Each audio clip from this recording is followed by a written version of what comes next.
Hello students, तो chapter number 4 class 9 में structure of the atom NCERT exemplar में लेते हैं क्वेश्चन नंबर 5 को। बट उससे पहले एक इन्फॉर्मेशन की कमेंट सेक्शन में जो पिन कमेंट है बच्चों, वहाँ पे आप रीड मोड पे जब क्लिक करेंगे तो क्लास 9 का पूरा सिलेबस आपको वहाँ पर मिल जाएगा। वहाँ पे आपको हर एक चैप्टर के फिजिक्स, केमिस्ट्री एंड मैथमेटिक्स के एनसीईआरटी एग्जाम्पलर के सॉल्यूशन मिल जाएंगे। ठीक है, इसके अलावा ऊपर हमने चैप्टर्स को पढ़ाया भी हुआ है, तो पिन कमेंट को चेक करें। आइए देखते हैं क्वेश्चन नंबर 5 को बच्चों। चैप्टर नंबर 4 है NCERT exemplar structure of the atom. Question number 4 में बोलता है which of the following statements, बच्चों फोकस करिएगा क्वेश्चन पे, कह रहा which of the following statements लिखा है उन्होंने about Rutherford's model of an atom are correct. मतलब एक से ज्यादा स्टेटमेंट होंगे इसमें करेक्ट। आइए जरा चेक करते हैं। तो रदरफोर्ड का मॉडल हम लोग ने पढ़ा है, देखते हैं।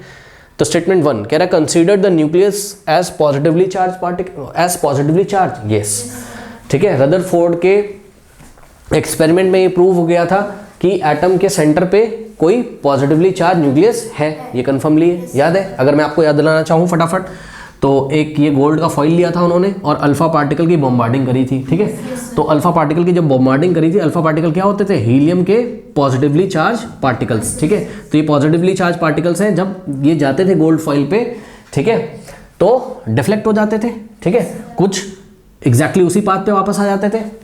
बहुत ही शॉर्ट में मैं आपको बता रहा हूँ, बाकी हमने क्लासेस ली हुई नीचे आप देखिए जाके। ठीक है, तो मोटी मोटी बात ये है कि ये देखिए जरा, बहुत ही कम पार्टिकल जो कि कहाँ पहुंचते होंगे? सेंटर पे, एटम के सेंटर पे, वही रिबाउंड होते थे। यानी कि सेंटर के, यानी कि एटम के सेंटर पे क्या है? जरूर कोई पॉजिटिव चार्ज है, क्योंकि पॉजिटिव कोई तो रिबाउंड करेगा, रिपेल करेगा, धक्का मारेगा। प्लस कोई तो रिपेल करता है, यानी कि न्यूक्लियस कैसा है? पॉजिटिवली चार्ज है। ठीक है, तो हाँ भाई ये तो मुझे सही लग रहा है, स्टेटमेंट फर्स्ट सही लग रहा है, consider the nucleus as positively charge. आगे देखते हैं। सेकंड वाला कह रहा है कि establish that the alpha particles are 4 times as heavy as hydrogen atom. सुनो बच्चों, ऐसा तो रदरफोर्ड के मॉडल में कहीं पे कुछ नहीं हुआ था। उन्होंने अल्फा पार्टिकल्स का जो कंपैरिजन है वो हाइड्रोजन के एटम से तो किया नहीं था कि भाई अल्फा पार्टिकल जो वो 4 टाइम्स हैवी है हाइड्रोजन के एटम से, ऐसा कुछ तो है था नहीं।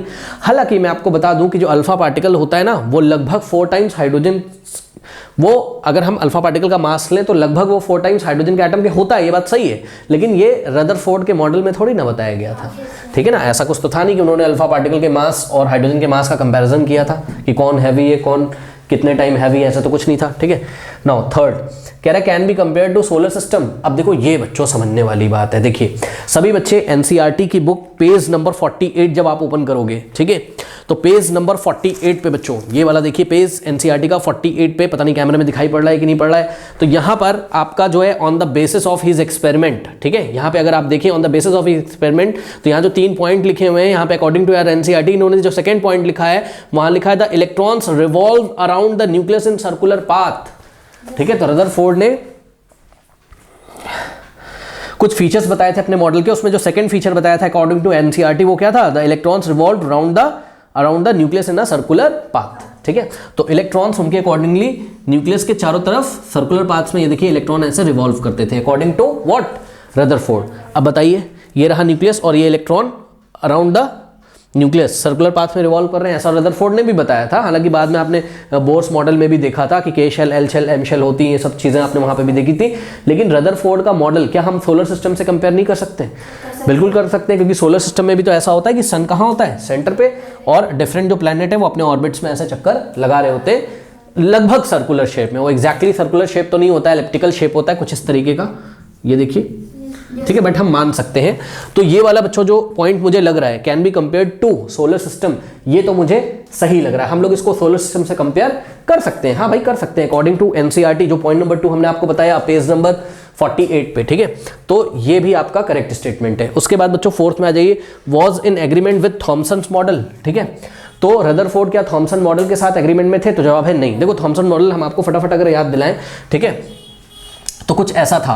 थॉमसन मॉडल में उन्होंने बताया था कि जो एटम का स्ट्रक्चर होगा कुछ इस तरीके से होगा कि जो पॉजिटिव चार्ज है वो पूरे स्फीयर में ऐसे डिस्ट्रीब्यूट होगा, ठीक, और जो नेगेटिव चार्ज है वो एम्बेडेड होगा इसमें, एम्बेडेड। ठीक इसी तरीके से जैसे वाटरमेलन होता है, वाटरमेलन में जो रेड वाला खाने वाला पार्ट होता है उसका, ठीक है, उसको आप क्या सोच लो कि वो पॉजिटिव चार्ज है पूरा, और जो उसके सीड्स होते हैं, बीज जो बीच में लगे रहते हैं, वो क्या है? इलेक्ट्रॉन्स है। तो ऐसा तो था नहीं रदरफोर्ड के मॉडल में। रदरफोर्ड के मॉडल में तो यहाँ सेंटर पे होता था पॉजिटिव चार्ज सारा का सारा न्यूक्लियस पे, और जो नेगेटिव होते थे उसके चारों तरफ एक डिफरेंट जो सर्कुलर ऑर्बिट्स होते थे उसमें रिवॉल्व करते रहते थे, यही था ना। ठीक है, तो थॉमसन मॉडल जैसा तो था नहीं। ठीक, तो रदरफोर्ड कभी भी थॉमसन मॉडल से एग्री नहीं करते थे, ठीक है। तो ये ऑप्शन भी आपका चला गया। तो फर्स्ट और थर्ड ये स्टेटमेंट मुझे सही लग रहा है, ठीक है बच्चों। तो यहां पे सर्च करिए, फर्स्ट और थर्ड आपको कहां पे दिया हुआ है, ए में आपको फर्स्ट और थर्ड दिया हुआ है, तो हम ऑप्शन ए पे टिक लगाएंगे। अच्छा, एक चीज यहां कंफ्यूज करने वाली बच्चों, देखिए सेकंड और थर्ड तो किसी हद पे हो नहीं सकता, ठीक, क्योंकि सेकंड तो बिल्कुल गलत है आपका कि अल्फा पार्टिकल्स को किससे कंपेयर किया, हाइड्रोजन एटम से, तो ये आपका बी चला गया।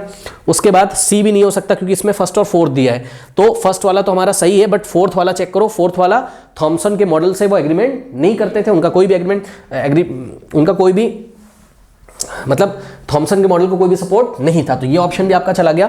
अब देखिए डी वाले में बच्चे कंफ्यूज हो सकते हैं, डी और ए में बच्चे कंफ्यूज हो सकते हैं एग्जाम में। डी में इन्होंने ओनली फर्स्ट बोला है, तो बच्चे सोचेंगे हाँ भाई ओनली फर्स्ट पे लगा दे, consider the nucleus as a positive charge, ठीक है, हाँ भाई ये बिल्कुल सही है, लेकिन हम ओनली फर्स्ट पे नहीं लगाएंगे क्योंकि क्वेश्चन को आप ध्यान से पढ़िए। क्वेश्चन में उन्होंने बहुत ध्यान से क्वेश्चन को पढ़िए बच्चों। अगर वो ऐसा लिखता, सुन लो मेरी बात, स्टेटमेंट्स लिख दिया उसने, यानी कि एक से ज्यादा स्टेटमेंट्स होंगे ही होंगे बच्चों, पक्का है यहाँ पे, ठीक है, बात समझ में आई कि नहीं।